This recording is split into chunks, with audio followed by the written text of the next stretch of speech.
নমস্কার বন্ধুরা, আশা করছি তোমরা সকলে ভালো আছো। আজকের ভিডিওতে আমরা অনুপাত এবং সমানুপাত এই অধ্যায়টির মোট 10টি অঙ্ক করব এবং সেই সাথে সেই অঙ্কগুলির শর্ট ট্রিক তোমাদের প্রোভাইড করব। ঠিক আছে, এই অধ্যায়ের এটি পার্ট 1 ভিডিও। পার্ট 2 ভিডিওতে আমরা আরও 10টি অঙ্ক নিয়ে আলোচনা করব এবং তারপর চ্যাপ্টারটি আমরা শেষ করব। ঠিক আছে, তো চলো আমরা আজকে শুরু করি আমাদের অনুপাত এবং সমানুপাতের অঙ্কগুলি। আজকের প্রথম অঙ্ক দেখো কি বলেছে, একটি গ্লাসে জল ও দুধের অনুপাত 1:5 এবং অপর একটি গ্লাসে জল এবং দুধের অনুপাত 1:3 বলেছে এই দুই গ্লাসের জল ও দুধ কি অনুপাতে মেশালে নতুন একটি গ্লাসে জল এবং দুধের অনুপাত হবে 1:4। তো আমরা প্রথমে যে অনুপাতগুলো দেওয়া আছে সেগুলো লিখে নেব। প্রথম অনুপাত কত ছিল? 1:5। ঠিক আছে, জল এবং দুধের অনুপাত। তারপরের গ্লাসে 1:3 এবং সবশেষে কত হবে? 1:4। এইবার আমরা কি করব, হয় আমরা জলের গলা টিপে ধরবো বা দুধের গলা টিপে ধরবো। আমরা এখানে জলটাই নেই, তাহলে জলের আনুপাতিক ভাগার কত হবে? 1/1+5 অর্থাৎ 1/6 প্রথম গ্লাসে। দ্বিতীয় গ্লাসে দেখো জলের আনুপাতিক ভাগার হবে 1/1+3 অর্থাৎ 1/4। আর একদম সবশেষে অর্থাৎ নতুন গ্লাসে হবে 1/5। ঠিক আছে, এইবার স্ক্রিনের নিচের দিকে দেখো আমি আনুপাতিক ভাগারগুলো লিখে রেখেছি। সবশেষে যে আনুপাতিক ভাগারটা হবে সেটা আমরা মাঝে লিখব, আর বাকি দুই আনুপাতিক ভাগার দুটো একটা বাঁ দিকে আর একটা ডান দিকে এইভাবে আমরা লিখব। এই রুলটাকে আমি বলি কালির হাত। ঠিক আছে, তো কালির হাতের মতো দেখতে হয়। তো আমরা 1/6 আর 1/5 বিয়োগ করে এখানে লিখব। ঠিক আছে, তাহলে 1/5 থেকে যদি আমরা 1/6 বিয়োগ করি তাহলে আমাদের কি করতে হবে? প্রথমে লসাগু হবে 30। তাহলে দেখো 6 - 5 হবে ওপরে অর্থাৎ 1/30 হবে, সেটা আমরা এইখানে লিখব। ঠিক আছে, নেক্সট আমরা কি করব? 1/4 আর 1/5টা কী করব? বিয়োগ করব, বিয়োগ করে এই কোণায় লিখব। ঠিক আছে, তো আমাদের প্রথমে 1/4 লিখব, মাইনাস দিয়ে আমরা লিখব 1/5। লসাগু কত হবে? লসাগু হবে 20 আর ওপরে হবে 5 - 4 অর্থাৎ 1/20 আমরা হচ্ছে বাঁ দিকে এখানে লিখব। এইবার আমরা এই দুটোর অনুপাত নেব, 1/20 আর 1/30 আমরা কি করব? অনুপাত নেব, তাহলেই আমাদের কি হয়ে যাবে? উত্তর হয়ে যাবে। তাহলে দেখো আমরা কি করব? কোণাকুণি গুণ করে দেবো। ঠিক আছে, তাহলে কত হবে? 30:20। ঠিক আছে, তো 10 দিয়ে আমাদের যদি এটা কাটাকাটি করি তাহলে কত হবে? 3:2। এটাই হবে এই অঙ্কের অ্যান্সার। নেক্সট অঙ্ক দেখো, 14 লিটার অ্যাসিড এবং জলের মিশ্রণকে দুটি পাত্রে 7:2 এবং 2:1 অনুপাতে রাখা হলো। এই দুই মিশ্রণকে অপর একটি বড় পাত্রে ঢালা হলো। ঠিক আছে, যদি বড় পাত্রটিতে অ্যাসিড এবং জলের অনুপাত কত হয়? 5:2 হয়, তাহলে বলেছে প্রথম যে পাত্রটি ছিল সেখানে কত পরিমাণ মিশ্রণ ছিল? অ্যাসিড এবং জলের মিশ্রণ ছিল। এই অঙ্কটাও সেম টু সেম আগের মতোই করব। আমরা প্রথমে আমরা হচ্ছে অনুপাতগুলো লিখে নেব, তারপরে সেখান থেকে আমরা কি করব? অ্যাসিডের আনুপাতিক ভাগারগুলো প্রত্যেকটা থেকে বের করব। তাহলে প্রথমে 7:2 ছিল, তারপরে হচ্ছে 2:1 এবং শেষে কত হবে? 5:2। এগুলো আমরা অনুপাতগুলো লিখে নিলাম। লিখে নেওয়ার পর এইবার আমরা হচ্ছে অ্যাসিডের আনুপাতিক ভাগার বের করব। প্রথমটা থেকে অ্যাসিডের আনুপাতিক ভাগার হবে 7/7+2 অর্থাৎ 7/9। ঠিক আছে, আর দ্বিতীয়টা থেকে 2/2+1 অর্থাৎ 2/3। আর তৃতীয়টা থেকে হবে বা ফাইনাল ক্লাসটা থেকে কত হবে? 5/5+7 অর্থাৎ 5+2 = 5/7। ঠিক আছে, নেক্সট দেখো এবার আমরা ফাইনাল যে গ্লাসটা হয় সেটা আমরা মাঝখানে লিখি, অর্থাৎ 5/7টাকে আমরা মাঝে লিখব, আর বাঁ দিকে এবং ডান দিকে ওপরে বাকি যে দুটো থাকলো সে দুটো লিখবো, অর্থাৎ 7/9 একদিকে লিখবো বাঁ দিকে আর ডান দিকে লিখবো হচ্ছে 2/3। এইবার আমরা কোণাকুণি বিয়োগ করবো, অর্থাৎ 7/9 5/7 বিয়োগ করে আমরা এইখানে লিখবো। ঠিক আছে, এটাই আমাদের রুল, এটাই আমাদের কালির হাতের রুল। ঠিক আছে, তো প্রথমে আমরা কী করবো? 7/9 লিখবো। ঠিক আছে, মাইনাস দিয়ে লিখবো 5/7। এইবার নিচে আমাদের করতে হবে লসাগু, 7 আর 9-এর লসাগু 63 হবে। ঠিক আছে, এবার যদি আমরা ক্যালকুলেট করি তাহলে উপরে 49 - 45 অর্থাৎ 4/63 হবে। সেটা আমরা কোথায় লিখব? সেটা আমরা লিখব হচ্ছে ডান দিকে নিচে যে আমাদের ইয়েটা করা আছে ওখানে আমরা হচ্ছে 4/63 লিখলাম। ঠিক আছে, এইবার আমরা 2/3 এবং 5/7 বিয়োগ করে বাঁ দিকে লিখব। এই নিয়মটি ভালো লাগলে অবশ্যই কমেন্টে তোমরা জানাবে যে তোমাদের নিয়মটি ভালো লাগলো। তো আমরা হচ্ছে 2/3 আর 5/7 বিয়োগ করছিলাম, তো আমরা 2/3 আর 5/7 লিখে নিয়ে তারপর হচ্ছে বিয়োগ করি। তাহলে 2/3 মাইনাস দিয়ে কত লিখবো আমরা 5/7। এইবার নিচে আমাদের যে দুটো আছে সে দুটো আমাদের কী করতে হবে, লসাগু করতে হবে। 21 হবে, 21 হয়ে উপরে ক্যালকুলেট করলে কত হবে 14 মাইনাস কত হবে 3 5 15, অর্থাৎ আমাদের 1/21 হবে। মাইনাস আমরা নেব না, মাইনাস নেওয়ার কোনো দরকার নেই, ঠিক আছে। তাহলে 1/21 হলো। এইবার এই 1/21 আর 4/63 এই দুটোর আমরা অনুপাত নেব। তাহলে 1/21 ইস্টু দিয়ে আমরা লিখব 4/63। তাহলে দেখো 21 দিয়ে 63 কবার যায় 3 বারে, তাহলে আমরা 21 দিয়ে 63কে কেটে দেবো, 3 লিখবো। 3 লেখার পর এইবার আমরা কোণাকুণি গুণ করে দেবো, ঠিক আছে। কত হবে 3:4। এইবার দেখো আমাদের অনুপাত বের হলো 3:4, অর্থাৎ আমরা 3 অনুপাত প্রথম মিশ্রণ নিয়েছিলাম আর 4 অনুপাত দ্বিতীয় মিশ্রণ নিয়েছিলাম। যদি আমরা যোগ করে দিই তাহলে আমাদের টোটাল কত অনুপাত বেরোবে 7 অনুপাত। এইবার দেখো আমাদের টোটাল কত ছিল, টোটাল ছিল আমাদের 14 লিটার। তাহলে 7 অনুপাতও যা 14 লিটারও তাই। তাহলে আমরা কি লিখবো, 7-এর ভ্যালু হচ্ছে আমাদের 14, ঠিক আছে। 7-এর ভ্যালু হচ্ছে আমাদের 14। আমরা বের করব 1-এর ভ্যালু কত হবে 14/7, ঐকিক নিয়ম করছি আমি। আর আমাদের প্রথম পাত্রে বের করতে হবে, প্রথম পাত্রে কত অনুপাত ছিল আমাদের 3 অনুপাত, অর্থাৎ আমাদের 3-এর ভ্যালু বের করতে হবে। তাহলে 3-এর ভ্যালু করলে কত হবে 14/7 ইন্টু 3। আমরা সিম্পলি ঐকিক নিয়ম করছি। তাহলে 7 দিয়ে যদি আমরা 14কে কেটিয়ে দিই তাহলে হবে 2 আর 3 দুগুণে 6, অর্থাৎ প্রথম জারে আমাদের কত লিটার মিশ্রণ ছিল 6 লিটার মিশ্রণ ছিল, ঠিক আছে। এইবার আমাদের দেখো 3 নম্বর অঙ্ক কী বলেছে, একটি বাক্সে 1 টাকা 50 পয়সা এবং 25 পয়সার কয়েন আছে। বাক্সটিতে মোট কয়েনের সংখ্যা হচ্ছে 378টি। তাহলে বলেছে যদি তাদের মূল্যের অনুপাত 13:11:7 হয় তবে প্রত্যেক কয়েনের সংখ্যা কত। তো আমরা এই অঙ্কের ক্ষেত্রে প্রথমে কি করব, যে অনুপাতটি দেওয়া আছে সেটা আমরা লিখে নেব। সেটা কিসের অনুপাত, মূল্যের অনুপাত। তো ভ্যালুয়ের অনুপাত কত দেওয়া আছে 13:11:7। আমরা এই মূল্যের অনুপাতকে আমরা কি করব, সংখ্যার অনুপাতে আমরা কনভার্ট করব, তাহলে আমাদের অঙ্ক হয়ে যাবে। তো আমাকে একটা কথা বলো যে 13 টাকা যদি 1 টাকা কয়েন হিসেবে হতে হয় তাহলে কটা 1 টাকা লাগবে, 1 টাকা কয়েন লাগবে 13টা। তাহলে 13-র নিচে সংখ্যার অনুপাত কত হবে 13ই হবে। যেহেতু 1 টাকা 13টা 1 টাকায় কি হয় 13 টাকা হয়। সেইভাবে যদি আমাদের 11 টাকা করতে হয় তবে কটা আমার 50 পয়সা লাগবে 22টা 50 পয়সা লাগবে, কারণ দুটো 50 পয়সার কয়েনে আমাদের 1 টাকা হয়। তাহলে 4টে 50 পয়সা কয়েনে আমরা 2 টাকা হবে। এরকম করে 22টি যদি আমরা 50 পয়সার কয়েন নিই তবে আমাদের 11 টাকা হবে। বোঝা গেল। নেক্সট দেখো আমাদের 25 পয়সা কত টাকা আছে 7 টাকা। তাহলে আমাদের কি করতে হবে 4 দিয়ে গুণ করতে হবে, কারণ 4টি 25 পয়সাতে কি হয় 1 টাকা হয়। সেভাবে 7 টাকা হতে গেলে 28টি 25 পয়সা লাগবে, কারণ দেখো 4টি 25 পয়সায় 1 টাকা, তারপরে 8টি 25 পয়সায় 2 টাকা, এরকম করতে করতে 28টি যদি আমরা 25 পয়সা নিই তবে আমাদের 7 টাকা হবে। তাহলে আমরা দেখো সংখ্যার অনুপাত পেয়ে গেলাম 13:22:28, ঠিক আছে। এইবার আমরা যদি এই সংখ্যার অনুপাতগুলি যোগ করে দিই তাহলে 13, 22 আর 28 যোগ করলে আমাদের হবে 63। অঙ্কে দেখো মোট সংখ্যা দিয়েছে কয়েনের 378টি, অর্থাৎ 63-র ভ্যালু হবে 378। 63 ভ্যালু কত হবে 378। আমরা কি করব 1-এর ভ্যালু বের করব, আর 1-এর ভ্যালু বের করার পর সেটা দিয়ে আমরা প্রত্যেক কয়েনের অনুপাতকে গুণ করে দেবো। তাহলে 1-এর ভ্যালু কত হবে 378/63 ভাগ করে দিলে বেরোবে 6, অর্থাৎ 1-এর ভ্যালু বেরোলো আমাদের 6। এইবার আমরা কি করব প্রত্যেকটি অনুপাতকে আমরা কি করব 6 দিয়ে গুণ করব। তাহলে 13কে 6 দিয়ে গুণ করলে কত হয় 78, অর্থাৎ 1 টাকা কয়েন ছিল 78টি।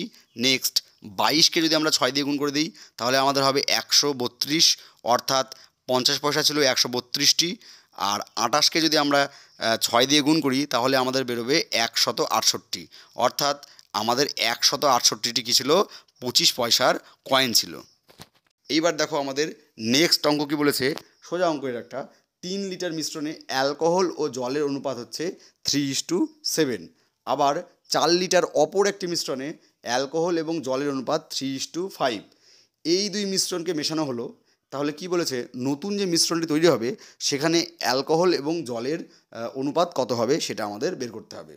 তাহলে আমরা লিখে নিই 3 লিটার যে আমাদের মিশ্রণটি ছিল সেখানে হচ্ছে আমাদের কত অনুপাত আছে, আর 4 লিটার যে আমাদের মিশ্রণটি ছিল সেখানে অ্যালকোহল আর জলের অনুপাত কত আছে। তো 3 লিটারের মধ্যে আমাদের অনুপাত ছিল 3:7 অ্যালকোহল এবং জলের অনুপাত।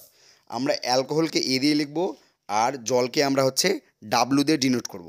তাহলে অ্যালকোহলের নিচে আমরা এ লিখলাম আর ডাব্লু লিখলাম হচ্ছে জলের নিচে, ঠিক আছে। তাহলে দেখো আমাদের প্রথমে অ্যালকোহলের আনুপাতিক ভাগার বের করতে হবে। অ্যালকোহলের আনুপাতিক ভাগার কত হবে, 3/3+7 অর্থাৎ 3/10 হবে আমাদের হচ্ছে অ্যালকোহলের আনুপাতিক ভাগার। সেমভাবে আমরা যদি জলের আনুপাতিক ভাগার বের করি কত হবে আমাদের 7/10। ওকে, তাহলে এবার দেখো 3 লিটারের মধ্যে আমার কত থাকবে, 3 ইন্টু আমি কি করে দেবো অ্যালকোহলের আনুপাতিক ভাগার করব 3 ইন্টু 3/10। আবার জল কতখানি থাকবে 3 লিটারের মধ্যে 3 ইন্টু 7/10। এটা গেল প্রথম যে 3 লিটার মিশ্রণ ছিল তার মধ্যে অ্যালকোহল এবং জলের পরিমাণ। নেক্সট আমাদের যে 4 লিটার মিশ্রণ আছে সেখানেও আমাদের অ্যালকোহল এবং জলের অনুপাত কত, 3:5। এইখান থেকে আমরা আনুপাতিক ভাগার বের করব। আনুপাতিক ভাগার বের করার পর আমরা কি করব, 4 লিটারের মধ্যে কতখানি আছে সেটা আমরা দেখব। তাহলে দেখো 4 লিটারের মধ্যে কতখানি আছে, এখানে অ্যালকোহলের আনুপাতিক ভাগার কত হবে 3/8 অর্থাৎ 4 ইন্টু 3/8 থাকবে হচ্ছে আমাদের অ্যালকোহল আর 4 ইন্টু 5/8 থাকবে আমাদের হচ্ছে জল। এইবার আমরা কি করব, অ্যালকোহল আর অ্যালকোহল যোগ করে দেবো ইস্টু দিয়ে, জল আর জল যোগ করে দুটোর অনুপাত করে দিলেই আমাদের কি হবে, অ্যান্সার বেরিয়ে যাবে। তো দেখো আমরা প্রথমে কি করব, অ্যালকোহল আর অ্যালকোহল যোগ করব আর জল যোগ করব। তাহলে আর মাঝে কী দেবো, মাঝে একটা অনুপাত চিহ্ন দেবো। তাহলে দেখো 3 ইন্টু 3/10 প্লাস দিয়ে কী লিখবো 4 ইন্টু 3/8। এটা গেল আমাদের মোট কী হলো, মোট অ্যালকোহল হলো আমাদের। এটা আমরা ব্র্যাকেট দিয়ে দেবো, ব্র্যাকেট দিয়ে তারপরে ইস্টু চিহ্ন দিয়ে আমরা এবার জলটা যোগ করব। জল কত ছিল প্রথমে 3 ইন্টু 7/10 প্লাস 4 ইন্টু 5/8। এইটা আমরা ক্যালকুলেট করব। ক্যালকুলেট করলে আমাদের যত উত্তর হবে সেটাই আমাদের উত্তর হয়ে যাবে। তাহলে প্রথমে কত হচ্ছে 9/10 প্লাস 3 4 12, 12/8, ঠিক আছে। এদিক গেল ব্র্যাকেট দিয়ে আমরা ইস্টু দিই, দিয়ে কত হবে এখানে 21/10 প্লাস 20/8। এইবার আমরা কি করব, নিচে লসাগু করব, লসাগু করে আমরা হচ্ছে যোগ করে দেবো উপরে। তাহলে দেখো 40 হলো লসাগু, 4 দিয়ে ভাগ 10 দিয়ে ভাগ করলে হবে 4, 4 নং 36, 8 দিয়ে ভাগ করলে হবে 5, 5 12 60। এখানেও হবে 40 লসাগু, 10 দিয়ে ভাগ করলে হবে 4, 4 21 84 প্লাস 8 দিয়ে ভাগ করলে হবে 5, 5 20 100, ঠিক আছে। নিচে দেখো 40 40, আমরা নিচে 40 40 ক্যান্সেল করে দিই, 36 আর 60 যোগ করলে হবে 96 আর এদিকে হবে 184।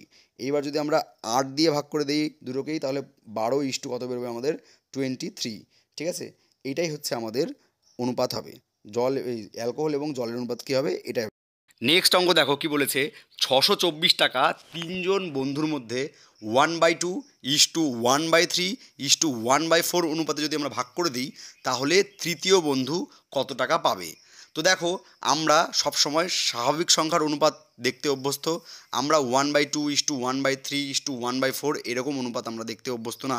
তো আমাদের প্রথমে কি করতে হবে, আমাদের প্রথমে স্বাভাবিক সংখ্যার একটা অনুপাত আমাদের তৈরি করতে হবে এখান থেকে। তো এই অনুপাত তৈরি করার জন্য আমরা কি করব, আমরা নিচে যে হরগুলো আছে সেগুলোর আমরা কি করব, লসাগু বের করব। তো নিচে হরগুলোর লসাগু কত হবে, হরগুলোর লসাগু হবে হচ্ছে 12। এই 12 দিয়ে আমরা কি করব, এই 12 দিয়ে আমরা প্রত্যেকটি অনুপাতকে কি করব, গুণ করে দেবো। তাহলে কী হবে 12 ইন্টু 1/2 ইস্টু কত হবে আমাদের 12 ইন্টু 1/3 ইস্টু 12 ইন্টু 1/4।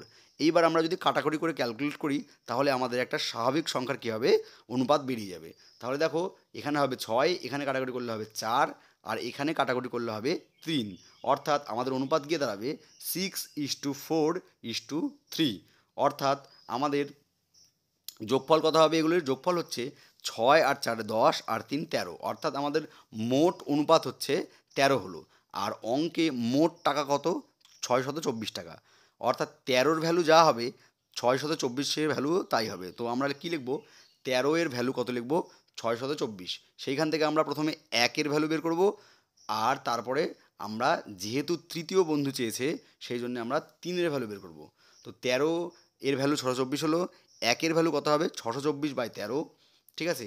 এইবার আমরা কী করব, যেহেতু তৃতীয় বন্ধু সেই জন্য আমরা 3 এর ভ্যালু বের করব। যদি প্রথম বন্ধু বা দ্বিতীয় বন্ধু বলতো তাহলে আমরা 6 বা 4 এর ভ্যালু বের করতাম। তাহলে 3 এর ভ্যালু কত হবে? 624/13 ইন্টু কত হবে আমাদের 3। তাহলে 624কে আমরা যদি 13 দিয়ে কাটাকুটি করি তাহলে আমরা পাবো 48, আর 48কে আমরা যদি 3 দিয়ে গুণ করি তাহলে আমরা পাবো 144, অর্থাৎ তৃতীয় বন্ধু আমাদের 144 টাকা পাবে। নেক্সট অঙ্ক দেখো কী বলেছে, 930 টাকা এমনভাবে 3 জন বন্ধুর মধ্যে ভাগ করা হলো। 3 জন বন্ধু ওখানে নেই কিন্তু ওটা হবে, 3 জন বন্ধুর মধ্যে ভাগ করা হলো যাতে প্রথম ভাগের দ্বিগুণ আর দ্বিতীয় ভাগের 3 গুণ এবং তৃতীয় ভাগের 5 গুণ সমান হয়। তাহলে কি বলেছে, প্রশ্ন হচ্ছে দ্বিতীয় বন্ধু কত টাকা পাবে। তাহলে আমরা প্রথম বন্ধু ভাবি R1 টাকা পেয়েছে, আর দ্বিতীয় বন্ধু পেয়েছে হচ্ছে R2 টাকা, আর তৃতীয় বন্ধু পেয়েছে হচ্ছে R3 টাকা। এইবার দেখো প্রথম ভাগের দ্বিগুণ, প্রথম ভাগ কত? R1, তার দ্বিগুণ করলে 2R1, ঠিক আছে। তারপরে কি বলেছে, দ্বিতীয় ভাগের 3 গুণ, তাহলে কত হবে? 3R2, আর তৃতীয় ভাগের 5 গুণ 5R3। এই তিনটে কি সমান, তাই মাঝে আমরা হচ্ছে সমান চিহ্ন দিলাম। এইবার আমরা কি করব, সেপারেটলি দুটো করে নেব, নিয়ে আমরা অনুপাত বের করব। প্রথমে আমরা 2R1 = 3R2 নেব, এখান থেকে আমরা R1:R2 পাবো। তাহলে দেখো বাদিকে যদি আমরা R1/R2 করি তাহলে ডান দিকে কত হবে? 3/2, অর্থাৎ R1:R2 কত হবে? 3:2। সেমভাবে আমরা কি করব, ডান দিকেও করব। এবার ডান দিকে কি সমান করব? ডান দিকে করব আমরা 3R2 = 5R3। এখান থেকে আমরা কি পাবো? R2:R3 পাবো। তাহলে দেখো 3R2 = আমরা লিখব 5R3।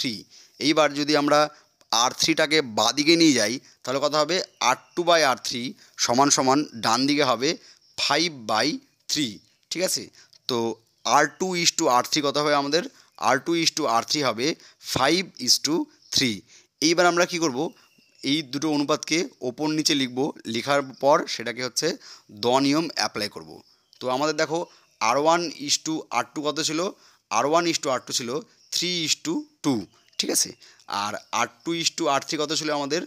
R2:R3 আমাদের ছিল 5 কত আমাদের? 5:3, ঠিক আছে। এইবার আমরা কি করব, দ নিয়ম করব। দ নিয়ম কি এরকম দেখতে হয় দ, ঠিক আছে। এই দ ঠিক না, দ এর মতনই বাঁ দিকে দ নিয়ম অ্যাপ্লাই করলে হবে R1:R2:R3, আর ডান দিকে করব আমরা প্রথমে কী হবে, দ নিয়ম করলে 3×5 = 15, ঠিক আছে। 3 আর 5 গুণ করব, এরপরে 5 আর 2 গুণ করব, 5 দুগুণে কত হবে? 10, তারপরে 2 আর 3 গুণ করব, হবে 6, অর্থাৎ 15:10:6 হচ্ছে আমাদের অনুপাত বের হলো, ঠিক আছে। তো এই অনুপাতের যোগফল কত হবে? 15 × 10 = 25 আর 6 = 31, টোটাল কত হলো? 31। ওখানে টোটাল বলেছে 930 টাকা, অর্থাৎ 31-এর ভ্যালু হবে 930। একের ভ্যালু কত? একের ভ্যালু হবে 930/31। আমরা বের করব দ্বিতীয় বন্ধু, অর্থাৎ দ্বিতীয় বন্ধু কত অনুপাত পেয়েছে? 10 অনুপাত, অর্থাৎ আমরা 10-এর ভ্যালু বের করব। তাহলে 930/31 ইন্টু আমাদের হবে হচ্ছে 10। এটা ক্যালকুলেট করলে আমাদের যত হবে তত হবে অ্যান্সার। 31 দিয়ে 930কে কাটলে হবে 30, 30 × 10 হবে 300, অর্থাৎ দ্বিতীয় বন্ধু পাবে আমাদের 300 টাকা। বোঝা গেল? চলো নেক্সট অঙ্ক কী বলেছে, 2430 টাকা এ, বি এবং সি এর মধ্যে এমনভাবে ভাগ করা হলো যাতে তাদের টাকা 5 টাকা, 10 টাকা এবং 15 টাকা কমানো হলে কী হবে? বাকি টাকার অনুপাত দাঁড়াবে গিয়ে 3:4:5। তাহলে বলেছে কে কত টাকা পেয়েছিল। তো দেখো কমিয়ে দেওয়ার পর আমাদের অনুপাত দিয়েছে 3:4:5, আমরা সেটাই ধরবো। ধরো কমিয়ে দেওয়ার পর এ পেয়েছে 3x টাকা, বি পেয়েছে 4x টাকা, আর সি পেয়েছে হচ্ছে 5x টাকা। তো এ এর কাছ থেকে কত টাকা কমানো হয়েছিল? 5 টাকা। তো সেটাকে আমরা প্রথমে যোগ করে দেবো। তাহলে 3x + 5 হচ্ছে এ এর মোট টাকা ছিল। তারপরে বি এর টাকা কত কম ছিল? 10 টাকা, তার সাথে 10 যোগ করলে বি এর 10 টাকা হবে, 4x + 10 টাকা হবে। আর সি এর 5x + 15, এটা হচ্ছে প্রথমে ছিল, ঠিক আছে, কমানোর আগে পর্যন্ত। তো এই কমানোর আগে পর্যন্ত আমরা যদি এগুলো সবগুলো সমষ্টি করি কত বেরোবে? 2430। আমরা কি করব, এইবার সবগুলো সমষ্টি নেব। তাহলে দেখো 3x, 4x, 5x মানে 12x, আর 5, 10, 15, 15, 15, 30, অর্থাৎ 12x + 30 এটা সমান কত হবে? মোট টাকা। মোট টাকা কত? 24300। এইবার আমরা এটাকে যদি ক্যালকুলেট করি, সেখান থেকে আমাদের এক্সের ভ্যালু বেরোবে, তাহলে আমাদের অঙ্ক মোটামুটি হয়ে যাবে। তাহলে দেখো 30টাকে আমরা যদি ডান দিকে পার করে দিই তাহলে হবে -30, তাহলে 12x সমান সমান কত হবে, এইদিকে হবে 2400। তাহলে এক্স এর ভ্যালু কত হবে, 2400/12, অর্থাৎ এক্স এর ভ্যালু হবে হচ্ছে 200, ঠিক আছে, 200 টাকা। এইবার আমরা কি করব, এ বি সি এর যে মোট টাকা ছিল সেখানে এক্সের ভ্যালুটা পুট করে দেবো। তাহলে দেখো 3x + 5, 3x মানে কত, 3 × 200 মানে 600 যোগ 5 মানে 605। নেক্সট দেখো কি বলেছে, 4x + 10, 4 দুগুণে 800 যোগ 10 সমান সমান 810। নেক্সট 5x + 15, অর্থাৎ 5 দুগুণে 10 1000 + 15 1015। তো তিনজনে বন্ধু কত কত টাকা পাবে, প্রথমে হচ্ছে 605 টাকা পাবে প্রথম বন্ধু, দ্বিতীয় বন্ধু 810 টাকা, তৃতীয় বন্ধু 1015 টাকা। নেক্সট দেখো এ এবং বি এর আয়ের অনুপাত 2:3 এবং তাদের খরচের অনুপাত হচ্ছে 1:2। যদি প্রত্যেকে 24,000 টাকা সঞ্চয় করে থাকে তাহলে কি বলেছে, এ এর আয় কত হবে। তো প্রথমে আমরা আয় মানে ইনকাম দিয়ে হচ্ছে ইনকামের অনুপাতগুলো লিখব। ওই ইনকামের অনুপাত হচ্ছে 2:3। তারপরে দেখো খরচের অনুপাত মানে এক্সপেন্ডিচার, দিয়ে লিখবো আমরা, এক্সপেন্ডিচার হচ্ছে 1:2। এইবার আমরা দেখব বাঁ দিকে অনুপাতের ডিফারেন্স আর ডান দিকে অনুপাতের ডিফারেন্স। যদি সমান থাকে তাহলে কিছু করতে হবে না, আর যদি সমান না থাকে তাহলে করতে হতো। এখানে কি আছে, দুদিকেই সমান আছে, আমাদের আর কিছু করতে হবে না। তাহলে দেখো ইনকাম থেকে এক্সপেন্ডিচার বাদ দিলে কি হয়, সেভিংস মানে সঞ্চয় বেরোয়। তাহলে আমাদের বেরোলো এক, অঙ্কে বলেছে 24,000, তাহলে একের ভ্যালু হচ্ছে 24,000। তাহলে এ এর আয় কত, তাহলে এ এর ভ্যালু কত, এর আয়ের ভ্যালু হচ্ছে 2, অর্থাৎ একের ভ্যালু যদি 24,000 হয়, এর ইনকাম হচ্ছে 2, অর্থাৎ এর ইনকাম গিয়ে দাঁড়াবে 48,000 টাকা। নেক্সট দেখো কি বলেছে, এই অঙ্কটা হচ্ছে স্টাইলাস দিয়ে করা অসম্ভব, সেই জন্য আমরা হচ্ছে বোর্ডে করেছি। কি বলেছে, এ এবং বি এর আয়ের অনুপাত 2:1 এবং তাদের খরচের অনুপাত হচ্ছে 5:3 এবং তাদের সঞ্চয়ের অনুপাত হচ্ছে 4:1। ঠিক আছে, আগের অঙ্কটা সোজা ছিল, এই অঙ্কটা এত সোজা নয়, এই অঙ্কটা অনেকটাই কঠিন, সেই জন্য হচ্ছে আমরা এটা বোর্ডে করেছি। ঠিক আছে, এ এবং বি এর মিলিত সঞ্চয় কত, 5,000 টাকা। তাহলে কি বলেছে, এ এর আয় কত টাকা হবে, এটা আমাদের বের করতে হবে।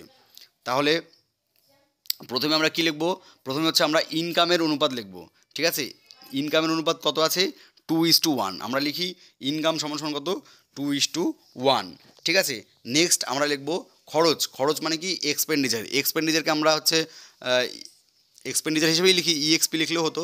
তো এক্সপেন্ডিচার হচ্ছে কত, অনুপাত 5:3। ঠিক আছে, সেই দুটো আমরা লিখে নিলাম। আর পরে থাকলো আমাদের কি, সেভিংস, অর্থাৎ আমাদের হচ্ছে সঞ্চয়ের অনুপাত। সঞ্চয়ের অনুপাত কত, সঞ্চয়ের অনুপাত হচ্ছে 4:1, সেটা আমরা লিখে নিই। সেভিংস সমান সমান কী লিখবো আমরা, 4:1। ঠিক আছে, এইবার আমরা দেখো কি বলেছে, মোট সেভিংস কত, মোট সেভিংস বা মোট সঞ্চয় হচ্ছে 5,000 টাকা। আর আমাদের দেখো এখানে অনুপাত হিসেবে মোট সেভিংস হচ্ছে 5, অর্থাৎ 5-এর ভ্যালু কত হবে আমাদের, 5,000 হবে। 5-এর ভ্যালু কত হবে, 5,000। 5-এর ভ্যালু হচ্ছে 5,000। এখান থেকে আমরা কি পাবো, 1-এর ভ্যালু পাবো। অনুপাতের অঙ্কের ক্ষেত্রে 1-এর ভ্যালু পেয়ে গেলেই আমাদের অঙ্ক হয়ে যায়। তাহলে 1-এর ভ্যালু হচ্ছে 5,000/5 সমান সমান হচ্ছে 1,000, অর্থাৎ 1-এর ভ্যালু 1,000। তাহলে দেখো 1-এর ভ্যালু যদি 1,000 হয়, এ সেভ করে 4, অর্থাৎ এ সেভ করে হচ্ছে 4,000 টাকা, আর বি সেভ করে হচ্ছে 1 অনুপাত, অর্থাৎ বি সেভ করে হচ্ছে 1,000 টাকা শুধুমাত্র। ঠিক আছে, তাহলে দেখো আমরা সেভিংসটা এবার ডান দিকে লিখে রাখি।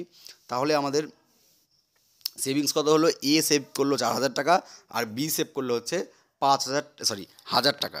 এইবার দেখো ইনকাম যদি আমরা 2x আর x ধরি, আর এক্সপেন্ডিচার অর্থাৎ খরচ যদি আমরা 5y আর 3y ধরি, তাহলে দেখো ইনকাম থেকে আমরা যদি এক্সপেন্ডিচার অর্থাৎ খরচ বাদ দিই তবেই তো আমাদের সঞ্চয় গিয়ে দাঁড়াবে।